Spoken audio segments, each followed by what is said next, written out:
সিরিয়ায় গত কয়েকদিন ধরে ব্যাপক সংঘর্ষ চলছে। দেশটির উপকূলীয় অঞ্চলে হাজারের বেশি মানুষ নিহত হয়েছে বলে Syrian observatory of human rights নিশ্চিত করেছে। মূলত গত বৃহস্পতিবার থেকেই সংঘাতের সূত্রপাত।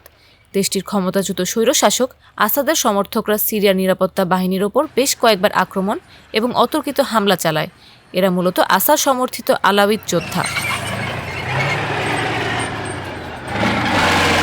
নিরাপত্তা বাহিনীর সদস্যের ওপর এসব হামলার পর মিত্র সশস্ত্র গোষ্ঠীগুলোর সহায়তায় নিরাপত্তা বাহিনী লাতাকিয়া এবং তার্তুসে ব্যাপক অভিযান চালিয়েছে। একাধিক গণমাধ্যমের প্রতিবেদন এবং সাক্ষ্য অনুসারে প্রতিশোধমূলক হত্যাকাণ্ডের কারণে সহিংসতা ছড়িয়ে পড়েছে। নাম প্রকাশে অনিচ্ছুক লাতাকিয়ার দাতুর এলাকার একজন প্রত্যক্ষদর্শী জানান, সশস্ত্র লোকজন বাড়ি বাড়ি গিয়ে হামলা চালিয়েছে। মিডল ইস্ট আইকে এই প্রত্যক্ষদর্শী বলেন, বানিয়াস এলাকায় আমার বন্ধুর বাগদত্তা গুলিবিদ্ধ হয়েছিলেন। কেউ তাকে সাহায্য করতে পারেনি। সে রক্তক্ষরণে মারা গেছে। তারা এখনও তাকে কবর দিতে পারেনি। তিনি বলেন, আমার এক আত্মীয় বুস্তান আল বাসা গ্রামে থাকেন। সেখানে তার সব প্রতিবেশীকে হত্যা করা হয়েছে। নিজেদের সিরিয়ার বর্তমান শাসক গোষ্ঠী হায়াত তাহরির আল শামের যোদ্ধা দাবি করা এসব সশস্ত্র লোকজন ওই প্রত্যক্ষদর্শীর বাড়িতেও তল্লাশি চালিয়েছেন বলে জানা গেছে। সেখান থেকে প্রায় 20টি গাড়ি নিয়ে যাওয়া হয়েছে।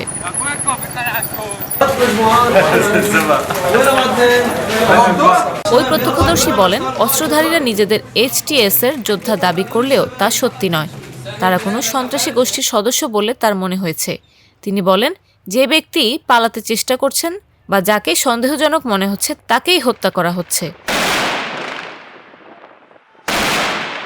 কিছু সাধারণ নাগরিক লাতাকিয়ায় অবস্থিত রাশিয়া পরিচালিত হমেইমিম বিমান ঘাঁটিতে পালিয়ে আশ্রয় নিতে সক্ষম হন। কিন্তু বিমান ঘাঁটিতে যাওয়ার পথে তল্লাশি চৌকিতে সশস্ত্র গোষ্ঠীর লোকজন অবস্থান করছিলেন। এই প্রত্যক্ষদর্শী বলেন, তল্লাশি চৌকিতে তাদের কাছে প্রথমেই জানতে চাওয়া হয়েছিল তারা আলাউইত সম্প্রদায়ের কিনা। SOHR এর এক প্রতিবেদনে বলা হয়েছে, লাতাকিয়া ও তার্তুসে 3 দিনে আলাউইত সম্প্রদায়ের কমপক্ষে 745 জন সাধারণ মানুষকে হত্যা করা হয়েছে। একই সঙ্গে সেখানে বাশারপন্থী 148 যোদ্ধাকেও হত্যা করা হয়েছে। যুক্তরাজ্য ভিত্তিক পর্যবেক্ষণ সংস্থা জানিয়েছে, সিরিয়ার নতুন সরকারের নিরাপত্তা বাহিনীর 125 সদস্য নিহত হয়েছেন। এদিকে গত শনিবার শান্তি প্রতিষ্ঠার আহ্বান জানান অন্তর্বর্তী সরকারের প্রেসিডেন্ট আহমেদ আল শারা। সংঘাতের 4র্থতম দিনে এক বিবৃতিতে তিনি বলেন, আমাদের জাতীয় ঐক্য এবং অভ্যন্তরীণ শান্তি রক্ষা করতে হবে। দামেস্কের মাজ্জা এলাকার একটি মসজিদে সাধারণ মানুষের উদ্দেশ্যে তিনি বলেন, সিরিয়ার ব্যাপারে নিশ্চিত থাকুন। এই দেশ সব পরিস্থিতিতেই টিকে থাকতে সক্ষম।